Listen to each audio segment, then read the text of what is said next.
A'udzubillahi minasyaitonirrajim. Bismillahirrahmanirrahim. Assalamualaikum warahmatullahi wabarakatuh. Alhamdulillahi wa kafa, wassalatu wassalamu ala rasulihil mustafa wa ala alihi wa sahbihi wa man ihtada ila yaumiddin, amma ba'd. Sedang menonton, tuan-tuan perempuan, rakan saya orang muda, adik-adik, anak-anak yang dikasihi sekalian, alhamdulillah kita masih lagi diberikan kesempatan untuk berjumpa, bertemu di alam maya ini. Allahu Akbar. Dan mudah-mudahan kadang-kadang kan kita minta kan orang yang kita jumpa di muka bumi ni, kita minta kalau boleh janganlah kita dipisahkan, ataupun jangan kita ni ada orang yang meninggal dulu, mati dulu, tak seronok kan. Tapi tuan-tuan dan puan, hidup kita ni ada masa, iaitu permulaan dan ada masa pengakhiran. Tapi kalau kita buat baik, tuan-tuan dan puan, adik-adik semua ingat ya, buat baik, kita balik pada Allah, kita dimatikan, dihidupkan semula di alam barzakh, kemudian perjalanan kita menuju ke hari kiamat. Mudah-mudahan kita berpimpin tangan masuk dalam syurga bersama dengan ahli keluarga.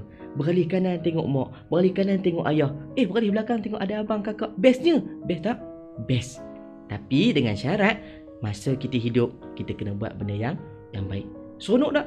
Seronok tuan-tuan dan puan, adik ayah yang dirahmati Allah sekalian. Maka kegembiraan kita pun sebagai orang yang berpuasa, lagi-lagilah Allah Ta'ala jamin dengan suatu usaha, dengan suatu perkara yang kita buat di muka bumi ini, walaupun perkara tu bagi kita macam susah, payah, tuan-tuan dan puan yang dirahmati Allah sekalian, ingat ya, nama syariat dia bukan perkara biasa yang kadang-kadang kita kena buat.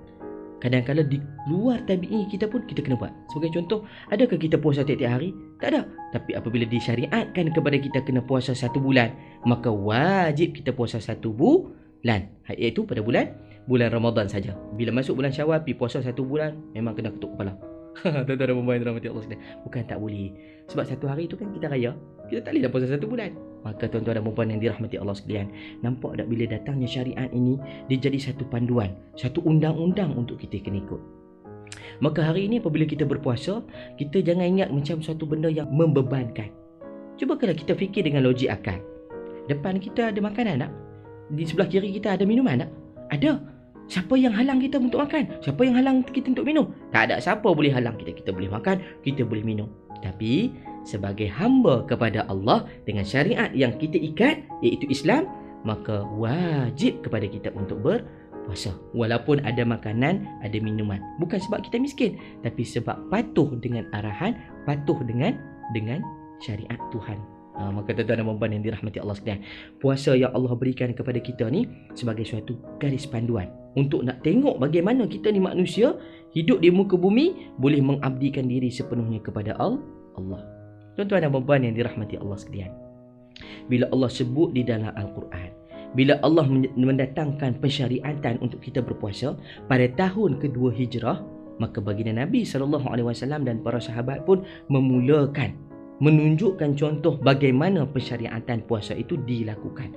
Maka apabila dilakukan, diturunkan dengan ayat, Ya ayyuhalladzina amanu kutiba alaikumusiyam kama kutiba alal ladzina min qablikum la'allakum tattaqun. Sadaqallahul azim. Maksudnya bahawa ibadat puasa ni bukan datang hanya pada umat Muhammad, tapi rupanya seperti macam masa ni, kaum dulu-dulu pun dah ada. Cuma cara pelaksanaan dia berbeza. Dengan cara kita hari ini berpuasa apabila kita bangun pagi sebelum terbitnya fajar, kemudian sampai tenggelamnya matahari. Itu proses kita untuk puasa. Itu cara yang kita lihat dengan mata kasar. Namun tuan-tuan dan puan yang dirahmati Allah sekalian, kadang-kadang yang membuatkan generasi kita dan kita sendiri kadang-kadang dia rasa lemah. Bila puasa ni, ya Allah letihnya, ya Allah tak laratnya. Secara logik akal manusia ya, kalau kita contohlah kita kata 1 hari tu kita tak makan, memang penat, memang sakit, memang rasa macam tak larat, tak bermaya, lemah dan sebagainya sebab kita tak makan. Itu logik akal manusia. Tapi tuan-tuan dan puan sedar tak bahawa apabila kita puasa sebenarnya bukan untuk melemahkan kita, tapi proses untuk menguatkan kembali segala organ-organ dalam kita, diproses dan sebagainya untuk kita meneutralkan balik badan atau kilang yang Allah bekalkan untuk kita dengan badan ini kembali kepada normal. Saya nak sebutkan bahawa apabila kita berpuasa, kita bukan sebab tak makan, kita tangguhkan makan pada waktu yang sesuai, pada waktu yang ditetapkan pada kita. Jadi tuan-tuan, bila kita berpuasa, di saat turunnya pensyariatan puasa ini, Allah nak bagi kepada kita kabar gembira bahawa dengan kita berpuasa, kita akan dapat satu lagi nilai yang cukup istimewa, iaitu apa? Takwa. Takwa ni tak boleh kita beli di kedai at-taqwa, di kedai yang nama yang tak boleh. Dia mesti dengan cara pelaksanaan, maka hasilnya kita dengan Allah sahaja yang tahu. Jadi tuan-tuan dan puan-puan dirahmati Allah sekalian, saya sebutkan tadi bahawa apabila kita puasa kita lemah. Betul? Ada yang kata kuat? Ada. Semua akan dengan logik akal dia akan kata letih, lemah, tak bermaya dan sebagainya.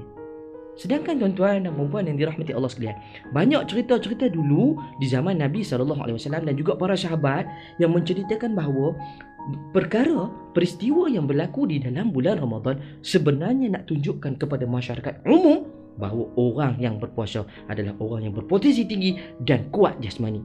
Tak percaya? Kita tengok sejarah tahun yang berlakunya peristiwa Perang Badar, tuan-tuan dan puan-puan yang dirahmati Allah sekalian. Bila? Bulan puasa, tuan-tuan. Turun ke medan perang walaupun dalam keadaan berpuasa, tetapi kerana kepatuhan di atas perintah Allah Subhanahu Wa Taala dan arahan daripada baginda Nabi sallallahu alaihi wasallam, maka sahabat-sahabat turun dengan apa yang ada untuk turun ke medan perang, dan buktinya mereka meraih kemenangan. Itu satu. Yang kedua, Perang Khandaq, tuan-tuan. Dalam keadaan baginda Nabi SAW dengan para sahabat terpaksa menggali parit yang begitu besar, ya, dalam bulan puasa, sehingga akhirnya Nabi SAW pun menahan lapar dan dahaga. Tapi buktinya daripada keadaan yang berlaku, tengok bagaimana umat Islam berdiri teguh dan kukuh di hadapan musuh. Ini nak membuktikan bahawa cerita di zaman baginda Nabi dan sahabat membuktikan bahawa orang yang berpuasa tak lemah. Orang yang puasa bukan tak kuat, lebih hebat dan lebih bertenaga. Cuma kita je buat lunai tak lawat. Itu kita. Tapi sebenarnya Islam datangkan puasa itu untuk menyuntik semangat. Jadi tuan-tuan dan puan-puan yang dirahmati Allah sekalian, apa lagi jawapan kepada kita yang nak menunjukkan bahawa puasa ni melemahkan kita? Tidak. Maka gembira tak kita? Gembira, tuan-tuan. Banyak hadis-hadis Nabi SAW dan banyak cerita di dalam Al-Quran berkaitan dengan Ramadan ini untuk kita sampaikan kepada generasi kita. Salah satunya disebut oleh baginda Nabi SAW, "Iza ja'a Ramadan, futihat abwabul jannah, wa ghuliqat abwabun nar, wa sulsilati syayatin." Atau kama qala Nabi SAW dalam Sahih Bukhari. Apa yang Nabi SAW sebut? Bila datangnya Ramadan, dibuka pintu-pintu syurga, ditutup semua pintu-pintu neraka, dan dikekang, diikat, digari istilahnya para syaitan. Kita ni bila sebut gari para syaitan, lega syaitan tak ada. Tu hak tiba-tiba dalam keadaan tengah-tengah puasa pergi duk merompak, duk mencuri barang masjid tu tengah-tengah malam. Itu bukan syaitan. Itulah manusia yang bertopengkan syaitan.